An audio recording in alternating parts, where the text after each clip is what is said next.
సర్వశక్తి సంపూర్ణుడా వాక్యమయ్యున్న యేసు వందనమయ్యా. నీ వాక్యమే నన్ను బ్రతికించెను బాధలలో. దైవాక్యోపదేశం టీవీ కార్యక్రమాన్ని చూస్తున్నటువంటి ప్రభునందు ప్రియులందరికీ ప్రభునామంలో వందనాలు తెలియజేస్తున్నాను. ప్రియులారా, ఈ సమయంలో దేవుడు వాక్యం ద్వారా ఏం మాట్లాడినై ఉన్నారో శ్రద్ధగా ఆలకించవలసిందిగా తెలియజేస్తున్నాను. రాజుల గ్రంథము 2వ గ్రంథము 20వ అధ్యాయము 1 నుంచి. ఆ దినముల్లో హిజ్కియాకు మరణకరమైన రోగము కలుగగా ఆమోజు కుమారుడును ప్రవక్తయునైన యెషయా అతని యొద్దకు వచ్చి, నీవు మరణమవుచున్నావు, బ్రతుకవు గనుక నీవు నీ ఇల్లు చక్కబెట్టుకునిమని యెహోవా సెలవిచ్చున్నాడని చెప్పగా. ప్రార్థన చేసుకుందాం. మమ్మల్ని మిక్కిలిగా ప్రేమించిన మా పరలోకపు తండ్రి, మీకు వందనాలు. చదవబడినటువంటి లేఖన భాగములోంచి ప్రభువా మాతో మాట్లాడండి. మీ దాసురాలను మరుగుపరుచుకోండి ప్రభువా. మిమ్మల్ని మీరు ప్రత్యక్షపరచుకోండి. నాలో ఉన్నటువంటి మానవ జ్ఞానాన్ని బంధించి మీ దైవ జ్ఞానంతో నింపండి. నా నోటిని మీ బోరగా చేసుకోండి. నిల్చున్న నాతో వినుచున్న మీ ప్రియ బిడ్డలతో మీరే స్వయంగా మాట్లాడి వినే చెవులు, గ్రహించే హృదయము, అనుసరించే మనస్సు మాకు అనుగ్రహించి దీవించి ఆశీర్వదించమని యేసే ప్రశస్తనామములో అడిగి వేడుకుంటున్నాం మా పరమ తండ్రి, ఆమేన్. ప్రభునందు ప్రియులారా, చదవబడినటువంటి లేఖన భాగాన్ని మరొకసారి ధ్యానించినట్లయితే రాజుల గ్రంథం 2వ గ్రంథము 20వ అధ్యాయము 1 నుంచి. ఆ దినముల్లో హిజ్కియాకు మరణకరమైన రోగము కలుగగా ఆమోజు కుమారుడును ప్రవక్తయునైన యెషయా అతని యొద్దకు వచ్చి, నీవు మరణమవుచున్నావు, బ్రతుకువు గనుక నీవు నీ ఇల్లు చక్కబెట్టుకునిమని యెహోవా సెలవిచ్చున్నాడని చెప్పగా. ప్రభునందు ప్రియులారా, చదువుకున్నటువంటి లేఖన భాగము యేసుప్రభు శరీరధారిగా ఈ లోకానికి రాకముందు 700 సంవత్సరాల ముందుగా జరిగినటువంటి సంఘటన. అప్పుడు యోధా రాజ్యాన్ని హిజ్కియా రాజు పరిపాలిస్తున్నారు. ఈయన అహాజు కుమారుడు. అహాజు దేవునికి విరుద్ధంగా జీవించి ఎన్నో నీచమైన కార్యాలు చేశాడు, దేవునికి అసహ్యం కలిగించారు. కానీ హిజ్కియా అయితే దేవుని హృదయానికి అనుకూలంగా యథార్థ హృదయంతో నీతిని అనుసరించి నడుచుకుంటున్నారు. ఈయన హిజ్కియా రాజు 25వ సంవత్సరంలో యోధా దేశాన్ని పరిపాలించడానికి ఆయన అభిషేకింపబడ్డారు. 25వ సంవత్సరంలో ఆయన అభిషేకింపబడిన తర్వాత ఆ యోధా రాజ్యాన్ని పరిపాలిస్తూ హిజ్కియా రాజు మొట్టమొదటి తను చేసిన పని ఏంటంటే, తన రాజ్య సింహాసనం ఎక్కిన తర్వాత తన తండ్రి మూయించినటువంటి యెరూషలేము దేవాలయాన్ని తెరిచారు. లేవీల్ని అందరినీ పిలిచి మరి పని జరిగించమని యథావిధిగా దేవునికి ఆరాధన జరిగిస్తూ ప్రజలందరినీ కూడా దేవుని వైపుకు తిప్పి తను కూడా పెందలాడేలేసి దేవుణ్ణి ఆరాధించడం, పెద్దలకు సమకూర్చడం, మరి ఎన్నో కార్యాలు దేశం పట్ల బాధ్యత గలవాడై నడుచుకుంటున్నారు.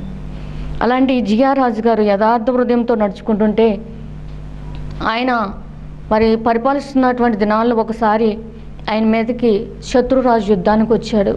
సన్హెరీబ్ వచ్చారు. వస్తే శ్రమ వచ్చింది. శ్రమ వచ్చినప్పుడు హిజ్కియా రాజు దేవుని మీద ఆనుకుని ప్రవక్తని సలహా అడిగి ప్రవక్తను ప్రార్థించమని దేవుని మీద ఆనుకున్నప్పుడు ఆయన అద్భుతంగా తన దూతను పంపించి ఆ యొక్క యుద్ధము జరిగించి విజయాన్ని ఇచ్చారు దేవుడు. అయితే ఈ భక్తుని జీవితంలో శ్రమ వచ్చింది. ఏంటి ఆ శ్రమ అంటే, మరణకరమైన రోగము. మరణ చేయి మీద ఉన్నాడు ఈయన. కూసేపో కాసేపో అన్నట్లుగా అతని పరిస్థితి అయోమయంగా ఉంది హిజ్కియా రాజుకి. అయితే ప్రభునందు ప్రియులారా, ఎందుకు ఈయన అలా పరిపాలన 25వ సంవత్సరాన్ని తన రాజ్య పరిపాలన ఆరంభించిన తర్వాత 14 సంవత్సరాలకి ఈయనకి వ్యాధి వచ్చింది, 39వ సంవత్సరంలో. అయితే సమస్యలు, కష్టాలు ఎందుకు వస్తాయంటే అనేక రకమైన కారణాలు ఉంటాయి. దేవుని బిడ్డలకి మరి ఎందుకు ఈ శోధనలు, సమస్యలు అని మనం పరీక్షించినట్లయితే కొందరికి దేవుడు పరీక్షించు రావచ్చు, కొందరికి పాపాన్ని బట్టి రావచ్చు, కొందరికి శోధన వల్ల, కొందరికి సావాస దోషం వల్ల, కొందరికి నాయకత్వ లోపం వల్ల, ఇలాగా మరి పాప శ్రమలు రావడానికి అనేకమైన కారణాలు ఉంటాయి. ప్రభునందు ప్రియులారా, చదువుబడిన లేఖన భాగంలో మనం చూసినప్పుడు హిజ్కియా రాజుకు మరణకరమైన రోగము వచ్చింది. ఆయన యథార్థ హృదయంతో దేవుని సన్నిధిలో నడుచుకుంటున్నప్పటికీ ఆయనకి ఎప్పుడైతే సన్నిహితుతో సమస్య వచ్చిన తర్వాత మళ్ళీ రెండోదిగా ఆయనకు కలిగింది ఏంటంటే 14 సంవత్సరాలు తను అభివృద్ధి అంటూ లేదు, ఎక్కడ వేసిన గొంగళి అక్కడ అన్నట్లుగా హిజ్కియా రాజు దేవుణ్ణి ఎంతో ఆరాధిస్తూ జనులందరినీ ఎంతో బాధ్యతగా చూసుకుంటూ ఉన్నప్పటికీ తనకు అభివృద్ధి రాలేదు. ఒక్కొక్కరి జీవితాల్లో ఆశీర్వాదాలు రావాలంటే దేవుడు కొన్నాళ్ళుగా పరీక్షిస్తారు. వాళ్ళ విశ్వాసం ఎంత స్థిరంగా ఉందా, వాళ్ళు కలవరపడతారా అని విశ్వాసంతో సాగిపోతారా, విశ్వాసంతో నమ్ముకుందని పరీక్షిస్తూ ఉంటారు. అయితే హిజ్కియా రాజుకు 14 సంవత్సరాలు పరీక్షాకాలం అనే చెప్పాలి. 14 సంవత్సరాల్లో తనకు అభివృద్ధి అంటూ లేదు. అయితే సమస్యల నుంచి దేవుడు విడిపిస్తున్నారా అనుకున్నప్పుడు, అయితే ప్రభునందు ప్రియులారా, ఇక్కడ చూసినట్లయితే ఆయనకు మరణకరమైన రోగం వచ్చింది. ఈ మరణకరమైన రోగం వచ్చి మరణశయ్య మీద ఉన్నప్పుడు కూడా ఆయన విశ్వాసం చాలా గొప్పది. ఆయన విశ్వసించేవాడు కలవరపడడు అని వాక్యం సెలవిస్తుంది. ఈయన కలవర పడలేదు. కానీ ఏమైంది అంటే యెషయా ప్రవక్త ఆయన దగ్గరికి చూడడానికి వచ్చారు. ఆ ప్రవక్త వస్తున్నారు. ఆ ప్రవక్త వచ్చారు అంటే దేవుని నుంచి వర్తమానం పట్టుకుని వస్తూ ఉంటారు ప్రవక్త వస్తే. అయితే దేవుని మాట తెలుస్తుంది అనుకునే లోపల ప్రవక్త రానే వచ్చారు హిజ్కియా దగ్గరికి. మరణశయ్య మీద ఉన్నటువంటి హిజ్కియా దగ్గరికి యెషయా ప్రవక్త వచ్చి చెబుతున్నది ఏంటంటే, ఆమోజు కుమారుని ప్రవక్తనైన యెషయా అతని వద్దకు వచ్చి, నీవు మరణం వచ్చున్నావు, బ్రతుకు గనక నీవు నీ ఇల్లు చక్కబెట్టుకోమని చెప్పాను. నీ ఇల్లు చక్కబెట్టుకోమని యెహోవా సెలవిచ్చున్నాడని చెప్పి దేవుడు చెబుతున్నాడు, యెషయా నువ్వు మరణం అవుతావంట, ఇంకా ఈ రోగంతో నువ్వు బాగా అవుదంట, ఈ రోగం నీకు సమయం అయిపోయిందంట, నువ్వు చనిపోతావంట, నీ ఇల్లు చక్కబెట్టుకో, నువ్వేం చేయాలనుకుంటున్నావు, నీ కుమారుడినే రాజు చేయాలనుకుంటున్నావు, నువ్వేం తినాలనుకుంటున్నావు, ఏం చూడాలనుకుంటున్నావు చూసే, ఇంక నువ్వు చనిపోతావంట, దేవుడే చెప్పేశారు. అంటే జీవమరణములు దేవుని వశంలో ఉన్నాయి. ప్రభునందు ప్రియులారా, గాయపరచువాడు ఆయనే, స్వస్థపరచువాడు ఆయనే, మృతి నొందించువాడు దేవుడే, బ్రతికించువాడు దేవుడే. అయితే ప్రభునందు ప్రియులారా, ఈ మాట చెప్పేసి యెషయా భక్తుడు అక్కడి నుంచి వెళ్ళిపోయినప్పుడు హిజ్కియా రాజు ఏం చేయాలి, ఇదిగో ఈ 14 సంవత్సరాల నుంచి నేను నా తండ్రి నడిచిన నడతలు నడవకుండా మరి అన్నీ కూడా నేను నా తండ్రి చేసిన తప్పులన్నీ సరి చేసుకుంటూ వచ్చానే, దేవుని ఎంతో హృదయానుసారంగా ఆరాధిస్తున్నానే, ఆయన మీదే నేను నమ్మకం పెట్టుకున్నానే, ఆయన మీద ఆనుకున్నానే, ఎంతో విశ్వాసం పెట్టుకున్నానే, ఈరోజు నాకు వచ్చిన ఈ వ్యాధిని పోగొట్టడం వల్ల నేనే చనిపోతానని చెప్పారు. ఆయన ఎందుకు వచ్చింది దేవుడు అమ్మ మాయదారి దేవుడు అని హిజ్కియా అనుకోలేదు. ప్రభునందు పిల్లలు మనమత అంటాము, ఎందుకు వచ్చింది దేవుడు అమ్మ, బాధ పెట్టిన వాళ్ళనే పెడతాడు ఆయన, పరీక్షించిన వాళ్ళనే పరీక్షిస్తాడు ఆయన, దీవించిన వాళ్ళనే దీవించేస్తాడు, ఆయనకి న్యాయం లేదు అంటాం మనం ఏదో న్యాయమంతుల్లాగా. ప్రభునందు ప్రియులారా, హిజ్కియా రాజు అయితే తన విశ్వాసం నుంచి కదల్చబడలేదు. అయ్యో ప్రవక్త వెళ్ళిపోతావేంటి, నా కోసం ప్రార్థన చెయ్యి, ఇదిగో నీ దగ్గర ఉన్న వాళ్ళందరితో ప్రార్థన చేయించు, లేకపోతే ఇంకెవరన్నా నీకు తెలిసిన వాళ్ళు ఉంటే వాళ్ళకి కౌరు పంపించి ప్రార్థన చేయించు అని ఏడుస్తూ కుమిలిపోతూ కూర్చోలేదు. శ్రమ దినమున నువ్వు కుంగిని ఎడల చేతగాను వాడు అవుతాని వాక్యం సెలవిస్తుంది. ప్రభునందు ప్రియులారా, శ్రమ వచ్చింది హిజ్కియాకి, వ్యాధి వచ్చింది, మరణమే ఆసన్నమైందని దేవుడు కౌరు పంపించారు, కానీ తను కుంగిపోలేదు. కుంగిపోతే లొంగిపోతారు ఎప్పుడైనా. ప్రభునందు ప్రియులారా, కుంగిపోయేవారుగా ఉండకూడదు. అయితే మనం ఇక్కడ చూసినట్లయితే హిజ్కియా ఏం చేస్తున్నారు, ఈ మాట చెప్పి వెళ్ళిపోయినప్పుడు మనం చూసినట్లు ప్రభునందు ప్రియులారా, అతడు తన ముఖము గోడ తట్టు తిప్పుకొని అక్కడ ఉన్న వాళ్ళు ఏమన్నా కేకేసి అయ్యో నేను చనిపోతానంట అని ఏడుస్తూ కూర్చోలేదైనా, నా కోసం మీరు ప్రార్థన చేయండి, మీరు ప్రార్థన చేయండి అంటలేదైనా. ఏం చేస్తున్నాయంటే వెంటనే తన ముఖం గోడ వైపుకి, అంటే మంచం మీద అలా పడి ఉన్న ఆయన ముఖం మాత్రమే కదల్చగలిగారు. ఆయన ముఖం గోడ తట్టుకు తిప్పుకుని, గోడ వైపుకు తిట్టుకుని ఆయన ముఖము గోడ తట్టు తిప్పుకుని ఆయన ఏం చేస్తున్నట్టు హిజ్కియా రాజుని చూస్తే ప్రభునందు ప్రియులారా, యెహోవా యథార్థ హృదయుడై సత్యముతో నీ సన్నిధిని నేను ఎట్లు నడుచుకుంటును, నీ దృష్టికి అనుకూలంగా సమస్తమును నేను ఎట్లు జరిగించుతును, కృపతో జ్ఞాపకం చేసుకొని హిజ్కియా కన్నీళ్లు విడుచు యెహోవాను ప్రార్థించను. నేను చేస్తున్న ప్రార్థన ఏంటంటే దేవుని వైపు అలా గోడ వైపు ముఖం తిప్పుకుని, యెహోవా యథార్థ హృదయుడై సత్యముతో ఏమనుసరించారేంట, యథార్థ హృదయుడై సత్యముతో నీ సన్నిధిని నేను ఎట్లు నడుచుకున్నాను, అసలు నాయన నేను ఎట్లు నడుచుకుంటున్నాను, సమస్తము నీ దృష్టికి అనుకూలంగా సమస్తము నేను ఎట్లు జరిగించుతున్నావు కృపతో జ్ఞాపకం చేసుకో. ఒక్క విషయంలో కాదు, సమస్త విషయాల్లో కూడా మనుషులకు అనుకూలంగా కాదు నాయన, నీ దృష్టికి అనుకూలంగా నేను ఎలా నడుచుకున్నానో ఒక్కసారి నీ కృపతో జ్ఞాపకం చేసుకోనైనా. నీ చిత్తమంతా నేను ఎలా, నీ దృష్టికి అనుకూలంగా నేను ఎలా నడుచుకున్నాను, సమస్తము నేను ఎలా నీ చిత్తాన్ని నెరవేర్చాను, కృపతో జ్ఞాపకం చేసుకో, ఇంకా నా లోపం ఏదుందో తెలియచే అన్నట్లుగా ప్రాధేయపడుతూ మనమైతే అంటాం, ఎంతకన్నా చేసేదేముందయ్యా, ఎంతకన్నా గొప్పగా ఎవరన్నా చేస్తున్నారా, నువ్వు నాకు ఇచ్చిన బహుమానం ఇదేనా అని నమ్ముకున్నందుకు అంటాం మనమైతే. ప్రభునందు పిల్లరా, ఇదిగా అన్నారు, కృపతో జ్ఞాపకం చేసుకొని కన్నీళ్లు విడుస్తూ ప్రార్థించాను, యెహోవాకు ప్రార్థించాను, కన్నీళ్లు విడుస్తూ యెహోవాను ప్రార్థించాను. ఎక్కడ నిరుత్సాహం కానీ, దేవుని మీద సనుక్కోవటం కానీ, నిందలు మోపడం కానీ ఏమాత్రము లేకుండా ప్రాధేయపడుతూ, దేవా జ్ఞాపకం చేసుకో, నీ కృపతో జ్ఞాపకం చేసుకో అని ప్రార్థించి కన్నీళ్ళు విడిచి ప్రార్థన చేసుకున్నారు. ప్రభునందు ప్రియులారా, చూసినట్లు 4వ వచనంలో యెషయా నడిమిషాల్లో నుండి అవతలకు వెళ్ళక మునిపే యెహోవా అతనికి ప్రత్యక్షమయ్యేలాగా సెలవిచ్చాను. ఈ రాజభవనంలోకి వచ్చి హిజ్కియా రాజుతో చెప్పి, ఓ హిజ్కియా, నువ్వు మరణమవుతావు అంట, దేవుడు నీ ఇల్లు చక్కబెట్టుకోమన్నారు అని చెప్పేసిన ప్రవక్త ఆ రాజభవనంలో నుంచి ఇంకా నడిమిషాల్లోకి వెళ్ళలేదంట, వెళ్తున్నాడంట ఆయన. హిజ్కియా గారు వెంటనే ఎవరితో ఏ మాట మాట్లాడకుండా గోడ వైపు తిరిగి ప్రార్థన చేసుకుంటే ఆ ప్రార్థన ఆలకించిన దేవుడు వెంటనే యెషయాతో మాట్లాడుతున్నారు. ఆయన యెషయా భక్తుడితో, ఓ యెషయా అని దేవుడు పిలిచారు. పిలిచేటప్పటికి చిత్తం ప్రభువా అన్నాడు. ఇదిగో నా కుమారుడి దగ్గర నువ్వు వెనక్కి వెళ్ళి మళ్ళీని అన్న. ఏ ప్రభువా, ఎందుకు అని అతడు కన్నీళ్ళు విడిచి ప్రార్థన చేశాడు. అతను ఏమాత్రం తొట్టెళ్ళలేదు, తన విశ్వాసం నుంచి ఏమీ కదల్చబడలేదు. అతని ప్రార్థన నేను అంగీకరించాను, అతనికి 15 సంవత్సరాలు ఆయుష్ ఇస్తున్నాను, ఇలా విషయం చెప్పు. వెంటనే సమాధానం వచ్చింది ప్రార్థనకి. చెప్పమన్నప్పుడు ఈ మాట మనం చూస్తే, యెషయా నడిమిషాల్లో నుండి అవతలకు వెళ్ళకముని యెహోవా అతనికి ప్రత్యక్షమై ఎలాగూ సెలవిచ్చాను, నువ్వు తిరిగి నా ప్రజలకు అధిపతి అయిన హిజ్కియా వద్దకు పోయి అతనితో ఇట్లనము, నీ పితరుడైన దావీదు నాకు దేవుడకు యెహోవా నీకు సెలవిచ్చిందేమనగా, నువ్వు కన్నీళ్లు విడిచి చూస్తే నీ ప్రార్థన నేను అంగీకరించి ఉన్నాను, నేను నిన్ను బాగు చేసేదను. నా ప్రజలకు అధిపతి అయిన హిజ్కియా దగ్గరికి వెళ్ళి ఇదిగో ఏంటయ్యా వచ్చారంటే నిన్ను, ఇదిగో నువ్వు కన్నీళ్లు విడిచిట దేవుడు చూశాడంట, నీ పితరుల దేవుడైన నీ పితరుడైన దావీదునకు దేవుడు ఎలాగ సెలవిస్తున్నాడు, యెహోవా నీకు సెలవిస్తుంది ఏమనగా, నువ్వు కన్నీళ్ళు విడిచి చూసేది నీ ప్రార్థన నేను అంగీకరించి ఉన్నాను, నేను నిన్ను బాగు చేస్తాను, అని దేవుడు చెప్పమన్నారయ్యా. అది ఎన్నాళ్ళలో తెలుసా, నువ్వు 3వ రోజునే దేవుని మందిరానికి వెళ్తూ ఉంటావు, 3 రోజులు, ఇంకా 3 రోజులు నువ్వు ఆయన ఆలయానికి వెళ్తూ ఉంటావు, అంత బాగా అయిపోతూ ఉంటావు నువ్వు అని మాట చెప్పమని, నువ్వు 3వ రోజున నువ్వు యెహోవా మందిరానికి ఎక్కిపోదువు, ఇక ఇంకా 15 సంవత్సరముల ఆయుష్ నీకు ఇచ్చేదను, మరియు నా నిమిత్తమును ఆ సేవకుడైన దావీదు నిమిత్తమును ఈ పట్టణమును నేను కాపాడచ్చు, నిన్నును ఈ పట్టణమును అశ్షూరు రాజు చేతిలో పడకుండా నేను విడిపించేదను. ఇప్పుడు 3 వాగ్దానాలు ఇచ్చారు ఆయన.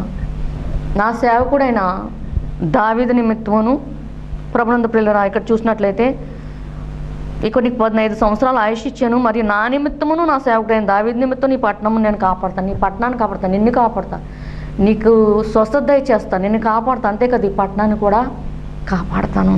నా సేవకుడైన దావీదు నిమిత్తము నా నిమిత్తమును నేను నిన్ను బాగు చేసేదను అని చెప్పి నీకు 15 సంవత్సరాల ఆయుష్ నేను ఇచ్చాను అని చెప్పి ఈ పట్టణమును నిన్నును ఈ పట్టణమును అశ్షూరు రాజు చేతిలో పడకుండా విడిపిస్తాను. అశ్షూరు రాజు వస్తున్నాడు కదా యుద్ధానికి, అత్తమాటను నిన్నును ఈ పట్టణాన్ని కూడా కాపాడతాను, నిన్ను స్వస్థపరిచాను, నీ విశ్వాసం గొప్పది అని దేవుడు చక్కగా సెలవిచ్చారు. ప్రభునందు ప్రియులారా అని చెప్పమని యెషయా భక్తుని పంపించారు. నేను విడిపించేదనని దేవుడు చెబుతానని చెప్పమన్నప్పుడు ఈ మాట వెళ్ళి యెషయా భక్తుడు హిజ్కియా రాజుకు తెలియజేశారు, రాజా ఇదిగో దేవుడు తన వాగ్దానం నిలబెట్టుకున్నారు, తన నిమిత్తము, తన వాగ్దాన నిమిత్తము, తన సేవకుడైన దావీదు నిమిత్తమును నిన్ను బాగు చేస్తారంట దేవుడు, నీకు 15 సంవత్సరాలు ఆయుష్ ఇచ్చారంట, నిన్నును ఈ పట్టణాన్ని కూడా అశ్షూరు రాజు చేతిలో పడకుండా నేను కాపాడుతానని దేవుడు చెప్పమన్నాడు. ఇంకా నువ్వు 3 రోజుల్లో దేవుని మందిరానికి వెళ్తావంట, నీకు వెంటనే స్వస్థత దేవుడు అనుగ్రహించారు అనే విషయాన్ని హిజ్కియా రాజుకు తెలియజేశారు. ప్రభునందు ప్రియులారా 7వ వచనంలో చూస్తే, పిమ్మట యెషయా అంజూర పండ్ల మొద్దు తెప్పించుడని చెప్పగా వారు దాన్ని తెచ్చి కురుపు మీద వేసిన తర్వాత అతడు బాగుపడెను. యెషయా ప్రవక్త హిజ్కియా రాజుకి ఈ విషయాలని చెప్పాక అంజూరు పండ్ల ముద్ద తీసుకురండి అన్నారు. మనం ఇక్కడ గమనించినట్లయితే ముందుగా దేవుడు వాగ్దానం ఉంది, అక్కడ ఆయన వాక్ అక్కడ ప్రత్యక్షమైంది, స్వస్థత జరిగింది. ఇప్పుడు శరీర స్వస్థత. అయితే ఈ యెషయా ప్రవక్త అంటున్నారు అంజూరు పండ్ల ముద్ద తినండి. అంతకుముందు అనేకమైన అంటే ఆయుర్వేదం వైద్యం ఉండేటప్పుడు అనేకమైన ప్రయత్నాలు రాజుగారికి చేస్తుంటారు. కానీ దేవుడు సెలవిస్తే తప్ప నువ్వు బాగవుతావు అని ఆయన సెలవిస్తే తప్ప మనం ఏది వేసినా బాగుపడం. ఆయన మాట కావాలి ముందు. మనుషుడు రొట్టె వలన మాత్రము కాదు కానీ దేవుని నోట నుంచి వచ్చి ప్రతి మాట వలన జీవిస్తాడు. ప్రభునందు పిల్లరా, ఎప్పుడైతే ఈ మాట చెప్పారో అక్కడున్న సేవకులు వెళ్ళి ఆ అంజూరు పళ్ళ ముద్ద తెచ్చినప్పుడు ఆ కురుపు మీద వేసి దాన్ని కట్టగానే అతను బాగైపోయినట్లుగా మనము చూస్తున్నాం. వేసిన తర్వాత అతడు బాగుపడెను. ఎందుకంటే దేవుడు హిజ్కియా రాజుని పరీక్షించారు. ఆ పరీక్షలో తను నిలబెట్టారు. అయితే ఇంకా తను బాగుపడిన ఇక్కడ అంజూరు పళ్ళ ముద్దేసి కట్టిన తర్వాత బాగుపడినని ఉంది. అయితే మరో విషయం చూసినట్లయితే ప్రభునందు ప్రియులారా 8వ వచనంలో యెహోవా నన్ను స్వస్థపరచుననుటకు నేను 3వ దినమున ఆయన మందిరమునకు ఎక్కిపోదుననుటకును చూచిన ఏదని యెషయాను అడగగా హిజ్కియా రాజు అన్నాడు, అయ్యా ఇందాకే దేవుడు నువ్వు కొద్ది సమయం క్రితం నేను మరణమవుతాను మళ్ళీ చెక్కబెట్టుకోమని నీతో కోరి పంపించారయ్యా. మళ్ళీ తర్వాత మీరు వెళ్ళారు, ప్రార్థన చేసుకున్నాను, మళ్ళీ మీరు వెనక్కి వచ్చారు, కొద్ది క్షణాలాగే వచ్చారు, నేను 3వ రోజుకే బాగా అయిపోతాను, మందిరానికి వెళ్ళిపోతాను అంటున్నారు. అంటే ఇప్పుడు దేవుని స్వస్థత రావాలంటే అతనిలో ఏముండాలంటే ఆత్మస్థైర్యం, ఇంకా విశ్వాసం, బలం ఉండాలి, ఇంకా నమ్మకం ఉండాలి.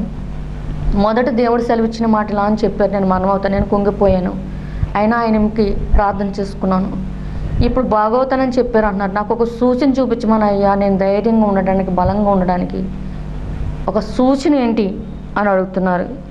ఏమనంటే ప్రభునందు ప్రియులారా, యెహోవా నన్ను స్వస్థపరచుననుటకును నేను 3వ దినమున ఆయన మందిరమునికి ఎక్కిపోదుననుటకును సూచన ఏదని యెషయాను అడగగా యెషయా ఎట్లనను, తాను సెలవిచ్చిన మాట యెహోవా నెరవేర్చుననుటకు ఆయన దయచేసిన సూచన ఏదనగా నీడ 10 మెట్లు ముందుకు నడిచిన కదా, అది 10 మెట్లు వెనుకకు నడిచిన అవునా? అవును హిజ్కియా, నీకు సూచన కావాలి కదా నీకు. అంటే మనము విశ్వాసం లేనప్పుడు విశ్వాసం ఇమ్మని అడిగితే దేవుడు విశ్వాసం ఇస్తారు. విశ్వాసం లేని విసుగుదల సమయాన విశ్వాసం ఇమ్మని వేడుకుంటే విశ్వాసం దయచేస్తారు దేవుడు. నీ నమ్మక చొప్పునే నీకు అవును కాక అంటారు ఆయన. నీ విశ్వాసమే నిన్ను స్వస్థపరచును అంటున్నారు ఆయన. అయితే ప్రభునంద పిల్లరా, సూచన కావాలంటున్నావు కదా హిజ్కియా, నీలో ధైర్యం రావడానికి, ఇంకా ఆయన మీద నమ్మకం పెంచుకోవడానికి. అయితే తాను సెలవిచ్చిన మాట దేవుడు నెరవేర్చున్నట్టు సూచన ఏదంటే ఒక మాట చెప్పారు. ఏంటంటే ఆయన దయచేసిన సూచన ఏదనగా నీడ 10 మెట్లు ముందుకు నడిచిన కదా, అది 10 మెట్లు వెనకకు నడిచిన అవునా? ఇప్పుడు నీడ పొద్దు ఇలా వాడిపోవడానికి సమయం వచ్చింది. ఈ నీడ ఏమైందంటే 10 మెట్లు వెళ్ళింది ముందుకి. ఈ 10 మెట్లు ముందుకెళ్ళిన నీడ వెనక్కి వెళ్ళేటట్లుగా దేవుని ప్రార్థించగానే అది వెనక్కి వెళ్ళేటట్లుగా చేస్తే నీకు ధైర్యం వస్తుందా? సూచన సరిపోతుందా? అవునా, అలా చేయమంటావా అని హిజ్కియా రాజుని యెషయా భక్తుడు అడుగుతున్నారు. ప్రభునందు ప్రియులారా, అడిగినప్పుడు ఈయన అంటున్నారు, అందుకు హిజ్కియా ఇట్లా నేను నీడ 10 మెట్లు ముందుకి నడుచుట అల్పము, కానీ నీడ 10 గడులు వెనకకు నడుచుట చాలును. నీడ 10 మెట్లు ముందుకు నడుచడం అల్పం అంటే ఇప్పుడు నీడ కొంతవరకు వచ్చింది, మనం ప్రార్థిస్తున్నాం దేవుడికి, ఈ లోపల ఇంకా కొంత లెక్క వెళ్ళొచ్చు, అది అల్పం. కానీ ఈ ముందుకు వచ్చినటువంటి నీడ 10 గడులు వెనక్కి వెళ్ళటం అంటే అది అద్భుతమే కదా, ఆ సూచన చాలు నాకు అని హిజ్కియా రాజు అన్నారంట. వెంటనే మనం ఇక్కడ చూసినట్లయితే ప్రభునందు ప్రియులారా, ప్రవక్త యెషయా యెహోవాను ప్రార్థింపగా ఆయన అహాజు గడియారపు పలక మీద 10 మెట్లు ముందరకు నడిచిన నీడ 10 మెట్లు వెనకకు తిరిగిపోయినట్లు చేశాను.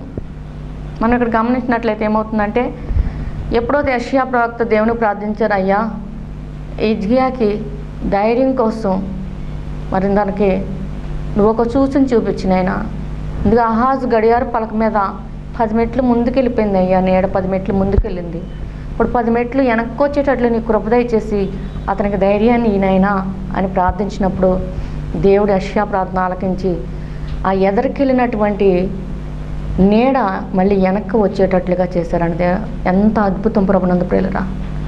అంటే సూర్యుడు మళ్ళీ 10 మెట్లు అంటే కొంత సమయం మళ్ళీ వెనక్కే జరిగినట్లయింది ప్రియులరా.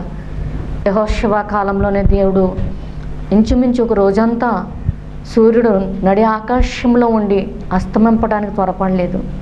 అద్భుతం. అంటే మరి జియా కాలంలో కూడా 10 మెట్లు అంటే కనీసం 5 నిమిషాల కాడికి లెక్కేసిన 50 నిమిషాలు ఎదరికెళ్ళిపోయిన సమయాన్ని వెనక్కి వచ్చేటట్లు దేవుడు చేశారు. పొద్దు వెనక్కి జరిగేటట్లుగా చేశారు. ఎంత అద్భుతము. అయితే ప్రభునందు ప్రియులారా, హిజ్కియా రాజు విషయంలో మనం చూసినట్లయితే మరి ఏమని ఉందంటే ఇక్కడ మనము ఆయనకి మరణకరమైన రోగం వచ్చినప్పుడు ఆయన తొట్టెళ్ళిపోలేదు, తన విశ్వాసాన్ని కోల్పోలేదు. ఆయన మృదునందించేవాడు బ్రతికించేవాడని నమ్మిన ఆయన, మరి ఆయన గాయపరచువాడు ఆయన, స్వస్థపరచువాడు ఆయన అని తెలుసుకుని రాజుగారు ఏం చేస్తారంటే దేవుని మీద ఆనుకున్నాడు. నీ భారం యెహోవా మీద మోపము, నీ కార్యం సఫలమగును అని వాక్యం సెలవిస్తుంది. ప్రభునందు ప్రియులారా, విశ్వసించేవాడు అసలు కలవరపడడు.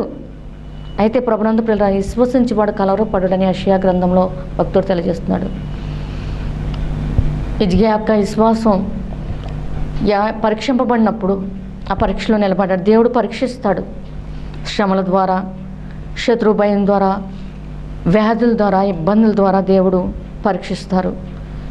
స్కూల్లో చదువుతున్న పిల్లలకి పరీక్షలు వచ్చినప్పుడు వాళ్ళు అప్పటి వరకు ఎంత నిర్లక్ష్యంగా చదివినా వాళ్ళు ఏం చేస్తారంటే ఎగ్జామ్స్ వచ్చినాయి అనేటప్పటికీ అప్పుడు చాలా ఆసక్తిగా చదువుతారు. అయిపోయిన పాఠాలన్నింటినీ కూడా ఎగ్జామ్స్ వస్తున్నాయి అనగానే జాగ్రత్త పడిపోతారు. ఎంతో శ్రద్ధగా చదువుతారు. నిద్ర కూడా సరిగ్గా నిద్రపోరు, సరిగ్గా ఆహారం తినరు. ఎంతో శ్రద్ధగా చదివి ఇంకా భయపడబడుతూ దేవుడా నాకు సహాయం చేయనైనా, పాస్ అయ్యేట్లు కృప చూపించినైనా అని వాళ్ళు ఏం చేస్తారంటే ఆ పాఠాల మీద లక్ష్యం పెడతారు. మన జీవితంలో కూడా దేవుడు పరీక్షిస్తున్నప్పుడు ఏమవుతుందంటే ఒక మనిషి శ్రమల ద్వారా పయనిస్తున్నప్పుడు, అంటే శ్రమలు ఒక వ్యక్తిని బెటర్ పర్సన్గానో చేస్తాయంట, లేకపోతే బెటర్ పర్సన్గానో చేస్తాయి. శ్రమలు వచ్చినప్పుడు, విశ్వాసులకు శ్రమలు వచ్చినప్పుడు, ప్రభునందు పిల్లల దేవుని బిడ్డలకి ఒక్కొక్కరు అయితే ఆ శ్రమల్లో తమ అతిక్రమాలన్నీ ఒప్పుకుని పశ్చాత్తాపానికి మించిన ప్రాయశ్చిత్తం లేదు. అతిక్రమం దాచిపెట్టేవాడు వద్దెల్లడు, ఒప్పుకొని విడిచిపెట్టేవాడు కనికరం పొందుతాడు. అయితే ప్రభునందు ప్రియులారా, తన పాపములకు పరిహారం నొందినవాడు, తన అతిక్రమాలకు పరిహారం నొందినవాడు, తన పాపాలకు ప్రాయశ్చిత్తం నొందినవాడు ధన్యుడు అని వాక్యం తెలియజేస్తుంది. ఈ శ్రమల్లో మరి దేవుని బిడ్డలు ఏం చేస్తారంటే తన యొక్క పొరపాట్లన్నీ ఒప్పుకుని తమను తాము సరిచేసుకుని నిరీక్షణతో, విశ్వాసంతో ముందుకు సాగినప్పుడు దేవుడు దీవిస్తారు. పరీక్షలు ఎలా అయితే పిల్లలు శ్రద్ధగా రాసినప్పుడు పరీక్షలు లేకుండా మరో తరగతిలోకి పిల్లల్ని పంపించరు. అలాగే దేవుడు ఉన్నతమైన స్థితిలోకి తీసుకెళ్లాలనుకున్నప్పుడు పరీక్షలు గుండా ప్రయాణం సాగింతారు ఆయన. అయితే ప్రభునందు ప్రియులారా, హిజ్కియా రాజు 14 సంవత్సరాలు పరిపాలన చేసినప్పటికీ అభివృద్ధి అంటూ లేదు. ఎప్పుడైతే ఈ మరణకరమైన రోగం వచ్చి, తనకు శ్రమ వచ్చి ఇక నువ్వు చనిపోతావని దేవుడు ప్రవక్త వచ్చి చెప్పినప్పుడు తను దేవుని మీద ఎటు విధమైన మరి అనుమానం కలగకుండా, ఎటు విధమైన తొట్టెలపాటు లేకుండా అనుకున్నాడు దేవుని పైన. యెషయా రాసినటువంటి గ్రంథం, యెషయా గ్రంథము 48వ అధ్యాయము 10వ వచనం చూస్తే, నేను నిన్ను పుటం వేసి తిని ఎండిని వేసినట్లు కాదు, ఇబ్బంది కులంలో నిన్ను పరీక్షించి తిని నా నిమిత్తమే అలాగ చేసేదను. నా నామం అపవిత్రపరచబడినేలా, నా మహిమను ఎవరికి నేను ఇచ్చేవాడిని, నా మహిమను మరి ఎవరికి నేను ఇచ్చేవాడని కాను. పరీక్షించేది దేవుడే. హిజ్కియా రాజుని పరీక్షించారు ఆయన. హిజ్కియా రాజు 39వ సంవత్సరంలో తనకు వ్యాధి వస్తే 15 సంవత్సరాల ఆయుష్ని ఇచ్చారు దేవుడు.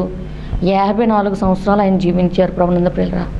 అయితే ఈ పరీక్షలో నిలిచినప్పుడు ఎప్పుడైతే పరీక్షల తర్వాత మరో క్లాసులకు బిడ్డలను ఎలా పంపిస్తారో, వాళ్ళని గణపరచబడతారు, వాళ్ళ యొక్క కష్టమంతా ఆ రోజు ఆ కష్టానికి ఫలితం కనిపిస్తుంది, పాస్ అయినప్పుడు అందరూ మెచ్చుకుంటారు. అలాగే హిజ్కియా రాజు యొక్క జీవితంలో వచ్చిన పరీక్షల్లో తను నిలబడ్డారు. అలా నిలబడినప్పుడు తన ఆరోగ్యం బాగైన తర్వాత ఇంకా అతని కీర్తి పెరిగింది, అతని దేశం అభివృద్ధి చెందింది. ఆయన కూడా అప్పటి వరకు లేని అభివృద్ధి, అతనికి కూడా ఆస్తి విషయంలో అభివృద్ధి పొందారు. ఆర్థికంగాను మరి అన్ని విధాలు ఆయన అభివృద్ధి పొందారు. ప్రభునందు ప్రియులారా, శ్రమల్లో కొంతమంది అయితే త్రొట్టెళ్ళిపోతారు. శ్రమధర్మన కుంగిపోతారు, చేతగాని వాళ్ళు అవుతారు. ఏం చేతగాని వాళ్ళు అంటే విశ్వాసంలో కొనసాగటం చేతగాని వాళ్ళు అవుతారు. అయితే శ్రమదినమున కుంగిపోయేవారుగా, కుంగిపోతే లొంగిపోతాం. ఎవరికంటే శత్రువుకి. శ్రమకి లొంగిపోతే దేవుని యొక్క చిత్తాన్ని నెరవేర్చలేము. అయితే ప్రభునంద ప్రియులారా, ఈ మరణకరమైన రోగం వచ్చినప్పుడు ఆయన భయపడలేదు. అదే మనమైతే కొంచెం ఇబ్బంది కలుగుతాడు, కష్టం కలిగేటప్పటికి వెంటనే మనం తీసుకునే నిర్ణయం ఏంటంటే భయపడిపోతూ ఉంటాం. కాబట్టి ప్రభునంద ప్రియులారా అంటాము, పాస్టర్ గారండి నా కోసం మీరు ప్రార్థన చేయండి, సంఘస్థులతో చేయించండి, లేకపోతే మీకు తెలిసిన వాళ్ళు ఎవరైనా ఉంటే వాళ్ళ కౌరం పంపించి వాళ్ళతో చేయించండి, రికమెండేషన్ కోరుకుంటాం. దేవుడికి మనకు మాటలేవి ఏంటి, మనం ప్రార్థిస్తే ఆయన ఆలకించరా? రికమెండేషన్ లేకపోతే ఆయన వినరా? లేకపోతే నేను ఒక 10,000 ఇస్తానండి, ఈ నీరసం తగ్గిపోయేటట్లు ప్రార్థన చేయించండి అని అనుకుంటాం. ప్రభునంద ప్రియులారా, హిజ్కియా రాజు అయితే అలాగే ఏమీ ప్రాధాయపడలేదు. దేవా, యథార్థ హృదయాన్ని నీ సన్నిధిలో నేను ఎలా నడుచుకుంటున్నానో జ్ఞాపకం చేసుకో, ఇంకేమన్నా నా లోపాలు ఉంటే తెలిసి నేను సరి చేసుకుంటాను, నీ ఆశీర్వాదం నాకు కావాలి. ఆయన సన్నిధిలో ప్రార్థించినప్పుడు వెంటనే జవాబు వచ్చింది. అదే రీతిగా మనం కూడా ఆయన సన్నిధిలో ప్రార్థించినప్పుడు దేవుడు వినుచున్న దేవుడు, చూచుచున్న దేవుడు. ఆయనకు అసాధ్యమైనది ఏది లేదు, ఆయనకు సమస్తము సాధ్యమే. కాబట్టి హిజ్కియా వలె మనము దేవుని పాదాల వద్ద గోజాడే మనస్సు వాక్యం విన్న మీకు నాకు దేవుడు మెండుగా అనుగ్రహించి దీవించి ఆశీర్వదించును గాక. ఆమేన్. తండ్రి తన పరిశుద్ధ వాక్యం దీవించును గాక. ఆమేన్. ప్రార్థన చేసుకుందాము. మమ్మల్ని మిక్కిలిగా ప్రేమించిన మా పరలోకపు తండ్రి, మీకు వందనాలు స్తోత్రములు నాయనా. ఇదిగోనైనా ఇన్న వాక్యాన్ని మేము విడిచిపెట్టుకోకుండా ప్రభా మా హృదయాల్లో నిలుపుకుని నీరు కట్టినైనా మీ మహిమాత్మ పాలించే కృప దయచేయండి నాయన. బిడ్డలను దీవించండి, ఆశీర్వదించండి నాయన. ప్రతి విధమైన బలహీన పాపం నుంచి ప్రతి ఒక్క బిడ్డకు విడుదల దయచేయండి ప్రభా. ఇదిగో హిజ్కియా రాజువు నాయన శ్రమలో తొట్టెళ్ళిపోలేదు నాయన.